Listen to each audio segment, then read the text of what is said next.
Hōjō Yoshitoki was not the kind of man history usually turns into a legend. He was not the founder of the Kamakura shogunate.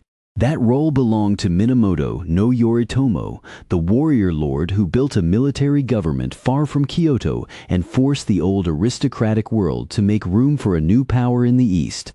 Yoshitoki was not the tragic warrior either. He was not Minamoto no Yoshitsune, the brilliant commander later remembered as a doomed hero, betrayed by the very order he had helped create. He was not an emperor, not a poet prince, not a romantic rebel, not a battlefield icon. And yet, when the future of Japan's first warrior government was truly at stake, the man standing at the center was Hōjō Yoshitoki. His power was strange because it did not look like power at first. He ruled through another man's office. He governed in the name of a shogun who was increasingly symbolic. He defended a regime founded by someone else. And when the imperial court tried to destroy him, it did not declare war on the shogunate in the abstract. It named Yoshitoki himself as the enemy. That was the danger. But it was also the test. In 1221, retired Emperor Go-Toba moved against the Hōjō. It was an attempt to break the grip of Kamakura and restore the political authority of the court. The uprising failed. Go-Toba and his sons were exiled, and the Hōjō established a military office at Rokuhara, near Kyoto, to watch the court and the western provinces more closely. This was not just a victory in a short war. It was the moment when the warrior government proved that it could survive without its founder, without a strong Minamoto shogun, and even against the will of a retired emperor. Yoshitoki did not win Japan with a single heroic charge. He won by surviving the deaths of better-known men. He won by turning family connections into political institutions.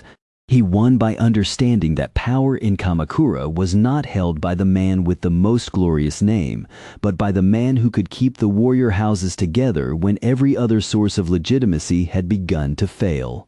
Later historians have often found him easier to judge than to admire. He was involved in a world of purges, forced retirements, assassinations, and family betrayals. The politics around him were not gentle. But the more important question is not whether Yoshitoki was kind. The question is why the Kamakura shogunate did not collapse when it should have. Yoritomo died. His sons failed to secure the future. The Minamoto line of shoguns ended. The court struck back. The old capital still possessed prestige, ritual authority, and centuries of political memory. And still, Kamakura survived. To understand why, we have to look not at the heroic founder, but at the political survivor who came after him. When Yoshitoki was born in 1163, there was little reason to imagine that his family would one day dominate Japanese politics. The Hōjō were a local warrior family from Izu. They were not among the old court aristocracy. They did not command the cultural prestige of Kyoto. They were not the largest military house in the country. Their rise began because of proximity to a dangerous exile. Minamoto no Yoritomo had been spared after the defeat of his father's faction and sent into exile in Izu. He carried a powerful name, but for years he had little practical power. To the Hōjō, he was both a risk and an opportunity. Supporting him could bring disaster if the Taira remained dominant. But if opposition to the Taira ever found a banner, Yoritomo's bloodline would matter. That gamble became real in 1180 when Yoritomo rose in rebellion against the Taira. The Hōjō supported him. Yoshitoki's sister, Hōjō Masako, had married Yoritomo, turning political alliance into family connection. In the violent world of late Heian Japan, marriage was not private. It was a structure of survival. The conflict that followed became the Genpei War. By 1185, the Taira were defeated at Dan no Ura, and Yoritomo emerged as the dominant military figure in eastern Japan. He built his headquarters in Kamakura, creating a warrior administration that operated beside and increasingly apart from the court in Kyoto. In 1192, Yoritomo received the title of shogun, and the Kamakura Bakufu became the foundation of a new political order. But the word foundation can be misleading. Kamakura was not yet a stable state. It was a new arrangement built around one man's authority, one man's network, and one man's ability to balance warriors, court nobles, land rights, appointments, and fear. Yoritomo understood the importance of institutions. He created offices and networks of stewards and constables. He rewarded service and punished disloyalty. He made Kamakura into more than a military camp. But no institution is fully secure at birth. The question waiting behind Yoritomo's success was simple. What happens when the founder dies? Would Eastern warriors remain loyal to his heirs? Would they obey the shogun as an office, or only Yoritomo as a person? Would Kyoto accept a permanent warrior government, or simply wait for Kamakura to weaken? And where did that leave the Hōjō, a family powerful because of marriage, but not originally the source of the regime's legitimacy? Yoshitoki came of age inside that uncertainty. He watched Yoritomo's rise from exile to shogun. He saw how a man without immediate power could become the center of a new order if the political moment changed. He saw how bloodline mattered, but only when backed by armed men and careful calculation. He also learned something more dangerous. A regime built by one extraordinary founder does not automatically survive him. The real test of Kamakura would not be the defeat of the Taira. It would be the years after Yoritomo's death, when every unresolved question returned at once. Yoritomo died in 1199. For the Kamakura regime, this was more than the death of a ruler. It was the disappearance of the one figure who could hold together the competing claims beneath the surface of the new order. His son, Minamoto no Yoriya, succeeded him. But succession did not mean control. Yoriya was young, proud, and surrounded by men who did not want the Hōjō to rule through him. Among the most important of these were the Hiki, a family closely connected to Yoriya and therefore dangerous to Hōjō influence. The problem was not simply personal rivalry. It was structural. If Yoriya ruled independently, the Hōjō might become just one family among many. If the Hiki became the dominant relatives of the shogun, they might replace the Hōjō as the family behind power. If the shogun's household became the center again, the office of regent would lose its future before it had fully formed. This was the world in which Yoshitoki had to operate. In 1203, the Hiki were destroyed. Yoriya was forced from power and later killed. His son Ichiman also died in the violence surrounding the purge. The sources and later traditions surrounding these events are shaped by Kamakura political memory, but the larger outcome is clear. The Hōjō eliminated a rival family and broke the political base of Yoriya. It was a victory, but not a clean one. The first shogun's heir had been removed. The founder's line had already begun to devour itself. Kamakura had survived the first succession crisis, but only by making the shogun weaker and the Hōjō stronger. Yoritomo's younger son, Minamoto no Sanetomo, became shogun. He was easier for the Hōjō to manage, but that did not make the regime safe. A shogun who could be managed was useful. A shogun who looked too powerless could become a symbol of illegitimacy. At first, Yoshitoki's father, Hōjō Tokimasa, held the leading position as regent, but Tokimasa's methods created new enemies. One of the most important crises involved Hatakeyama Shigetada, a respected warrior who was destroyed after accusations of treason. Later memory often treated Hatakeyama as a loyal and admirable figure, which made his death damaging to Tokimasa's standing. Then came the deeper rupture. Tokimasa was suspected of plotting against Sanetomo. Whether every detail in later accounts can be taken at face value is difficult to say, but the political result was unmistakable. Hōjō Masako and Yoshitoki moved against their own father. Tokimasa was forced to retire and take religious vows. Yoshitoki succeeded him as shikin or regent. This moment matters because it reveals the kind of politician Yoshitoki had become.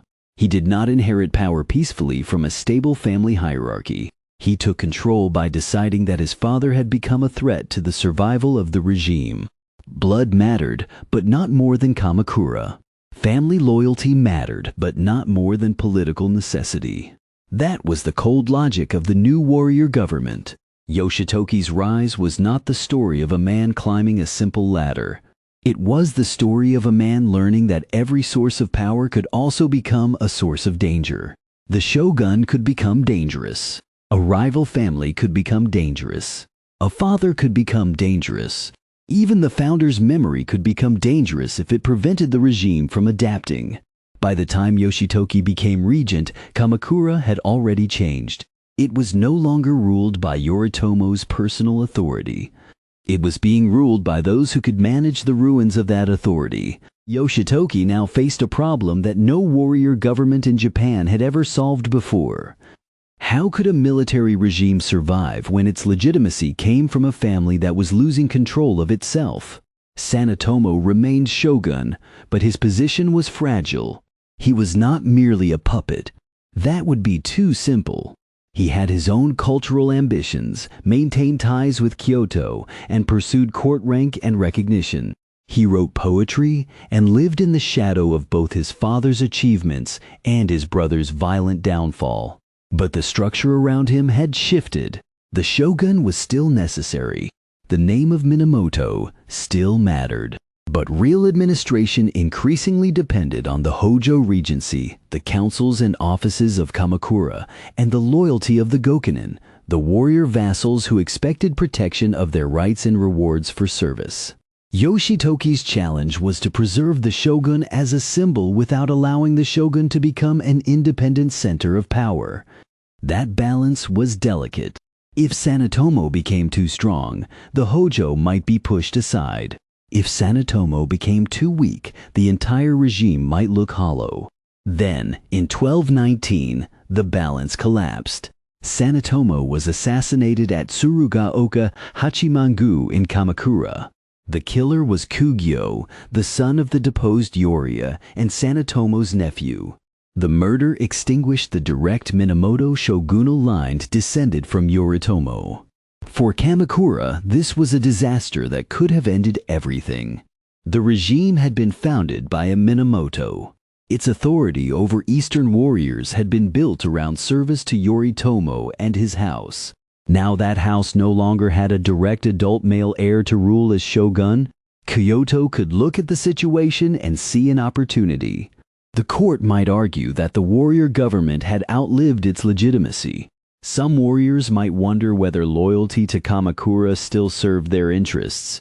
Rival houses might ask why the Hōjō should continue to rule when the family they claimed to serve had effectively disappeared from power. Yoshitoki's answer was one of the most important political moves of the Kamakura period. He separated the survival of the shogunate from the survival of Yoritomo's direct line. A new shogun would be brought from outside the Minamoto line, eventually from the aristocratic houses connected to Kyoto. The shogun would remain, but the shogunate would no longer depend on the founder's blood in the same way. This changed everything. The shogun became more clearly in office. The regent became the manager of actual power. The warrior vassals continued to look to Kamakura for land rights, judgments, military organization, and political protection. The face of authority could be replaced while the machinery behind it remained. This was not glamorous. It was not the stuff of heroic legend, but it was statecraft. Yoshitoki helped transform Kamakura from the personal government of Yoritomo into a more durable warrior regime. That transformation was the reason the shogunate did not die with the Minamoto line. Yet the solution created a new danger. To Kyoto, a shogunate without a real Minamoto ruler looked easier to attack. If the court could isolate Yoshitoki, it might be able to present the conflict not as a war against all warriors, but as a righteous move against one overmighty regent. That is exactly what retired Emperor Go-Toba attempted. Go-Toba was not a powerless ornament. He was a retired emperor with ambition, cultural prestige, and political memory on his side. The imperial court in Kyoto had lost much of its practical military control, but it still possessed something Kamakura could not easily manufacture: centuries of legitimacy. The court defined rank. The court shaped ritual. The court carried the memory of an older order in which warriors served aristocrats, not the other way around. From that perspective, Yoshitoki was an insult. He was not a Minamoto shogun. He was not an imperial prince. He was not one of the great old court families. He was a provincial warrior regent, ruling from Kamakura through an office that had grown far beyond what the court may have expected. If the court wanted to challenge Kamakura, Yoshitoki was the perfect target. In 1221, Go-Toba acted. The conflict became known as the Jokyu War, or Jokyu Disturbance. The court moved against Yoshitoki personally, declaring him an enemy. This was politically clever. By naming Yoshitoki rather than simply declaring war on the entire shogunate, Go-Toba could try to split the warrior houses away from the Hōjō. The message was dangerous because it was plausible. Not every warrior loved the Hōjō. Not every family had benefited equally from Hōjō rule. Some had lost relatives in earlier purges. Others may have wondered whether Kamakura's internal violence had gone too far. If the war became a referendum on Yoshitoki's personal morality, he could lose. So Kamakura had to change the question. The issue could not be whether Yoshitoki deserved punishment. The issue had to be whether the Gokunin would allow Kyoto to decide their future. This is where Hōjō Masako's role became central in later Kamakura memory. The famous account of her appeal to the warriors survives through the Azuma Kagami, a chronicle shaped by the values and politics of the shogunate. We should be cautious about treating the speech as a perfect transcript, but the message it preserves is historically revealing.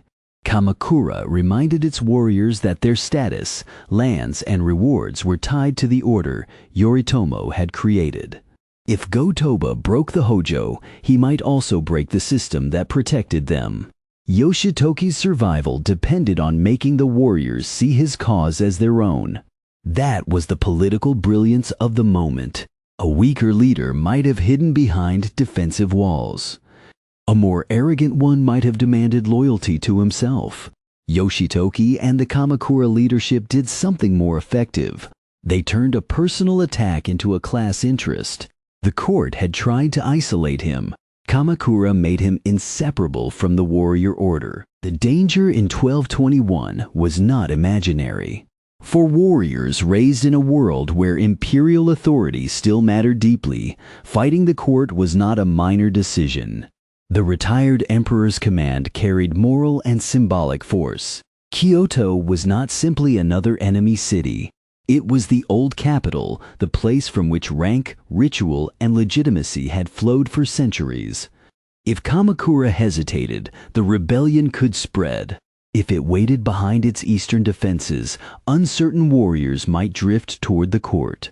Time could make Go-Toba stronger, so Kamakura chose speed. The shogunate sent its forces westward toward Kyoto. Hōjō Yoshitoki, Yoshitoki's son, played a major role in the advance. The campaign moved quickly, and the court's forces failed to stop the Kamakura armies. Accounts of the war emphasize the effectiveness of the shogunate's offensive response and the weakness of the imperial military position. Within a short time, the uprising was crushed. The military result was simple. Kamakura won. Kyoto lost. The political result was far larger. Go-Toba was exiled. His sons were also sent away. Supporters of the court were punished. Lands were confiscated and redistributed. The Hōjō created the Rokuhara office near Kyoto to supervise the court and western Japan. The warrior government now possessed a direct institutional presence beside the old capital. This was a turning point in Japanese history. Before the Jokyu War, the relationship between court and shogunate remained uncertain.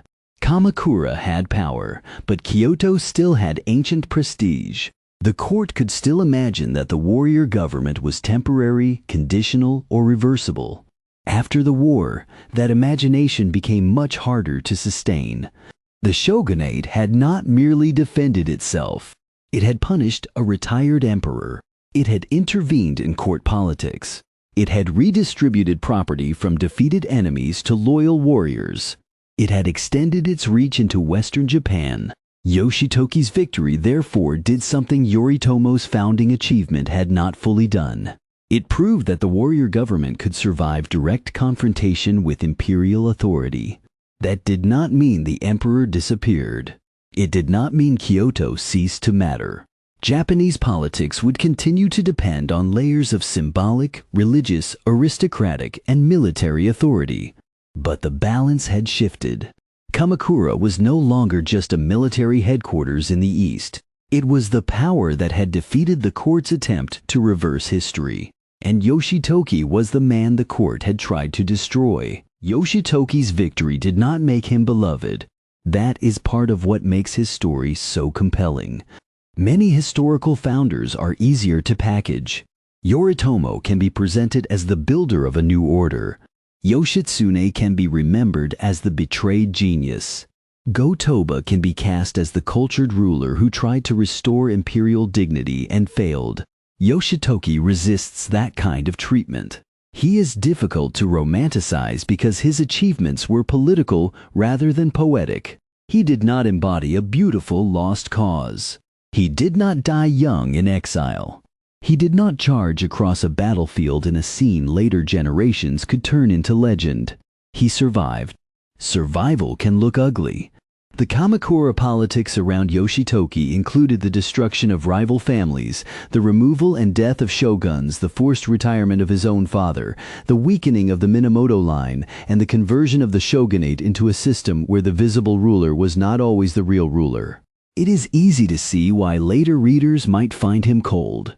But coldness alone does not explain him.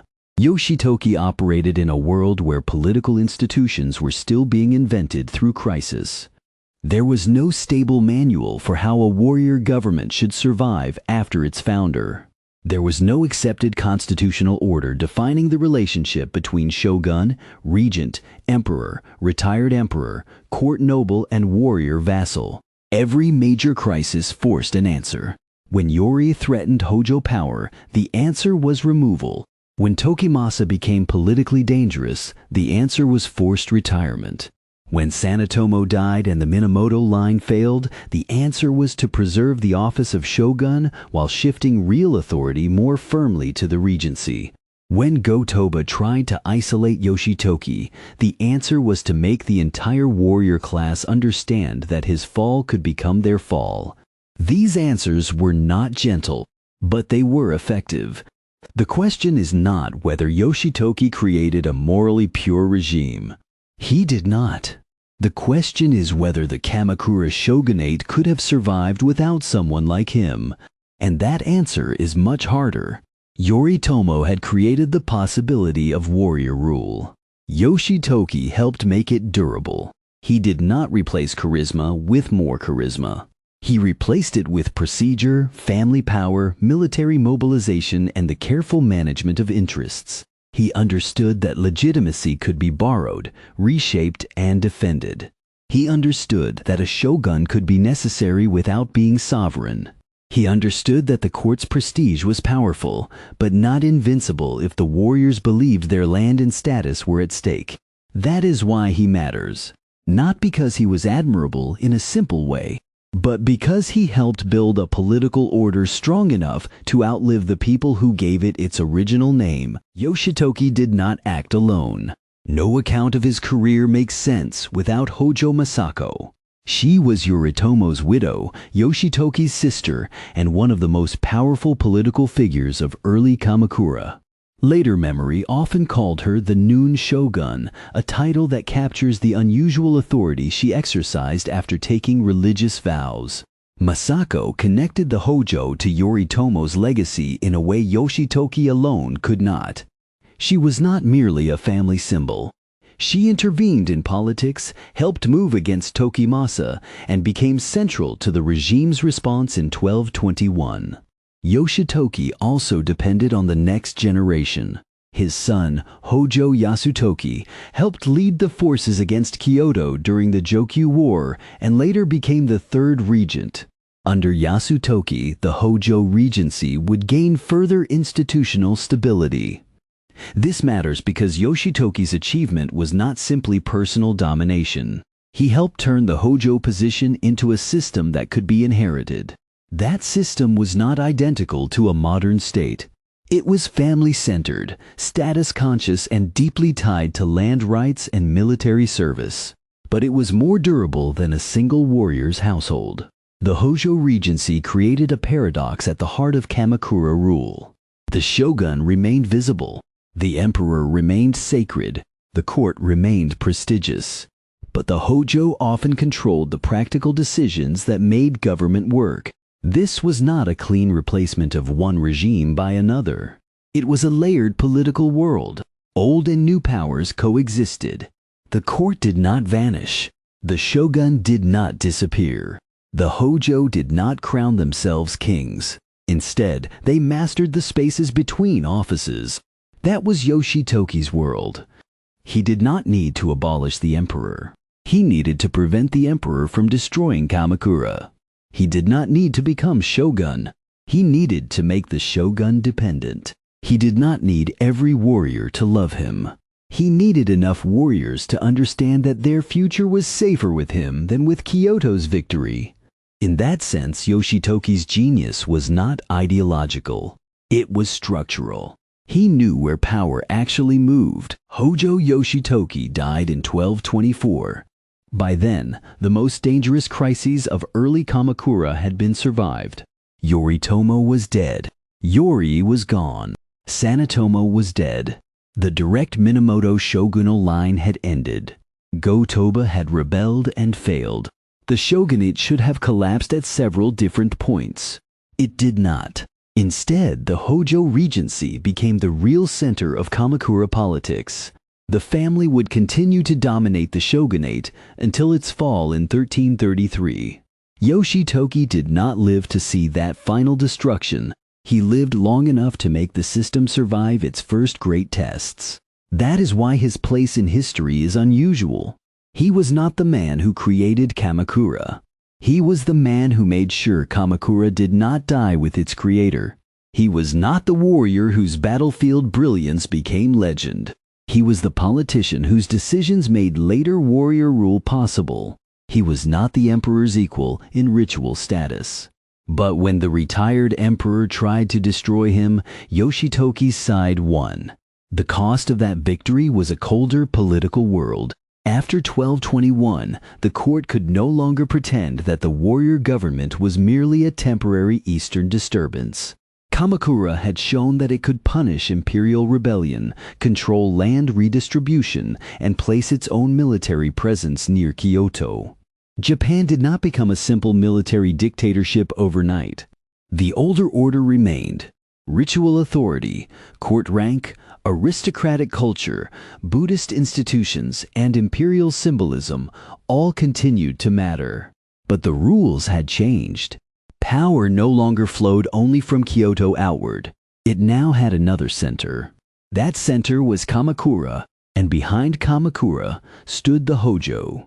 Yoshitoki's life forces us to look at history from an uncomfortable angle. The people who preserve a political order are not always the people who make inspiring heroes. Sometimes they are the ones who survive accusation, family rupture, institutional weakness, and the collapse of every cleaner source of legitimacy. Yoshitoki did not fall all at once because he rarely stood where history expected the main character to stand. He stood behind the shogun.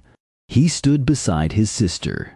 He stood against his father. He stood in the path of an emperor's command. And when the crisis ended, he had changed the balance of Japanese history without ever needing the title that seemed to matter most. He was not the shogun. He was the man who made the shogun less necessary.